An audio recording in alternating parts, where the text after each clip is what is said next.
Bismillahirrahmanirrahim. Halo, assalamualaikum. Perkenalkan, nama saya Supianti Bakara dengan NIM 0104222073. Baik, di video kali ini saya ingin membahas sedikit tentang pentingnya riset dalam manajemen dakwah. Di pembahasan nanti saya akan membahas yang pertama ada peran riset dalam dakwah, yang kedua itu ada hadis yang terkait, yang ketiga metode riset dalam dakwah, yang keempat contoh penerapan hasil riset.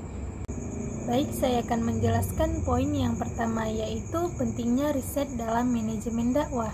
Riset dalam manajemen dakwah memiliki peran penting untuk memastikan bahwa kegiatan dakwah berjalan efektif, efisien, dan relevan dengan kebutuhan masyarakat. Berikut ada beberapa alasan mengapa riset penting dalam manajemen dakwah. Poin yang pertama, memahami kebutuhan audiens. Riset membantu mengidentifikasi kebutuhan, masalah, dan harapan masyarakat yang akan menjadi target dakwah. Dengan pemahaman yang mendalam tentang audiens, dakwah dapat dirancang untuk lebih relevan dan bermanfaat. Yang kedua, meningkatkan efektivitas pesan. Melalui riset, dai dapat mengetahui metode komunikasi dan media yang paling efektif untuk digunakan. Ini memastikan pesan dakwah disampaikan dengan cara yang paling dapat diterima dan dipahami oleh audiens. Pembahasan yang kedua yaitu peran riset. Poin yang pertama, pengumpulan data dan informasi. Risetor bertugas mengumpulkan data dan informasi yang relevan tentang target dakwah, termasuk kebutuhan, masalah, dan harapan mereka. Poin ini mencakup survei, wawancara, observasi, dan analisis data sekunder. Poin yang kedua, ada analisis data. Setelah data dikumpulkan, riset melakukan analisis untuk mengidentifikasi tren, pola, dan hubungan yang dapat digunakan untuk merumuskan strategi dakwah yang efektif. Poin yang ketiga, perencanaan strategis. Berdasarkan temuan dari risetor berperan dalam merancang rencana strategis yang tepat sasaran. Poin ini termasuk menentukan metode, media, dan pesan dakwah yang paling sesuai dengan karakteristik target. Poin yang keempat, ada evaluasi dan monitoring. Risetor terus memantau dan mengevaluasi efektivitas program dakwah yang dilaksanakan. Poin ini membantu dalam mengukur dampak program dan memberikan umpan balik untuk perbaikan berkelanjutan. Baik, selanjutnya pembahasan tentang hadis yang terkait.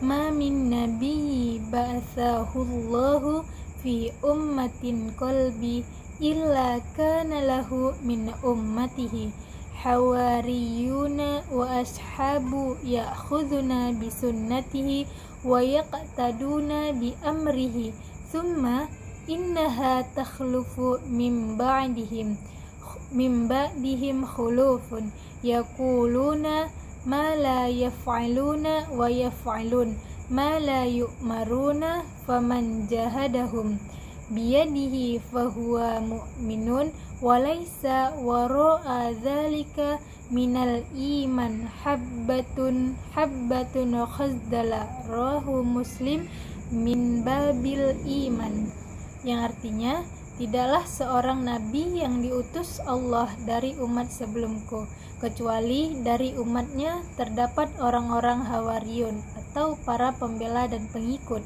yang melaksanakan sunnahnya serta melaksanakan perintah-perintahnya. Kemudian datang generasi setelah mereka.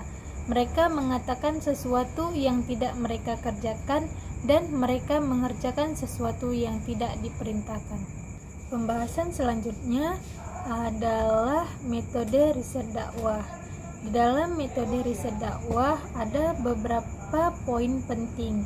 Poin yang pertama yaitu survei. Menggunakan kuesioner untuk mengumpulkan data dari sejumlah besar responden. Survei bisa dilakukan secara langsung melalui telepon atau secara online. Poin ini membantu mendapatkan gambaran umum tentang pengetahuan, sikap, dan praktik keagamaan dalam masyarakat. Poin yang kedua ada wawancara mendalam, melibatkan percakapan yang terstruktur atau semi terstruktur dengan individu atau kelompok untuk mendapatkan wawasan yang lebih mendalam tentang pandangan, pengalaman, dan persepsi mereka terkait dakwah. Poin yang ketiga, ada studi kasus. Mendalami kasus-kasus tertentu dalam dakwah untuk menganalisis secara mendetail situasi, tantangan, dan solusi yang diterapkan. Studi kasus sering digunakan untuk mengembangkan pemahaman yang komprehensif tentang praktik dakwah di berbagai konteks.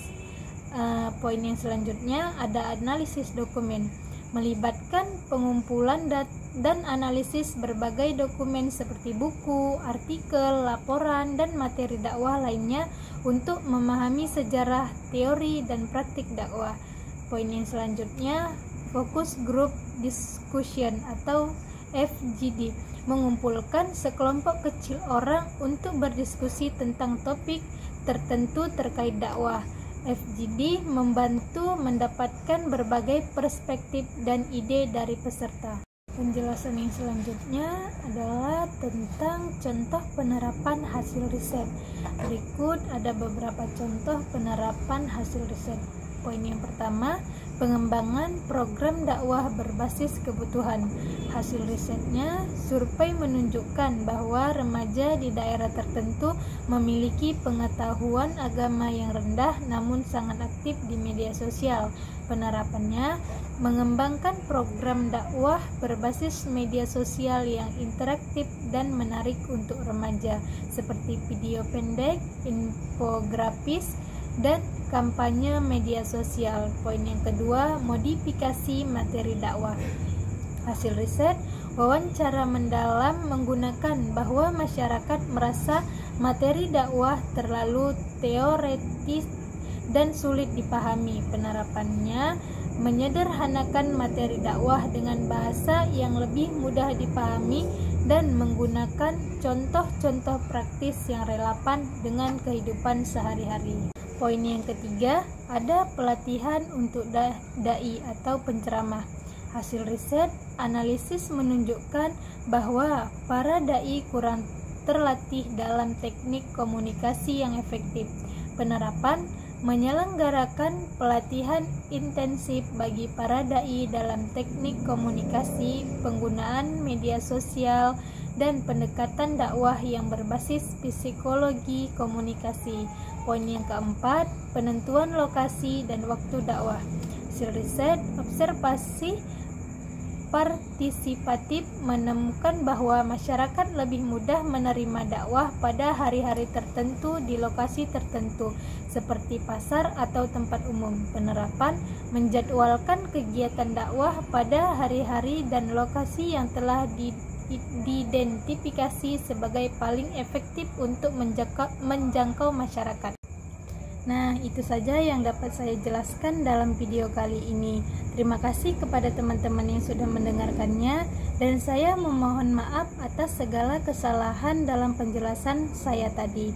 Sekian, terima kasih. Wabillahi taufiq wal hidayah. Wassalamualaikum warahmatullahi wabarakatuh.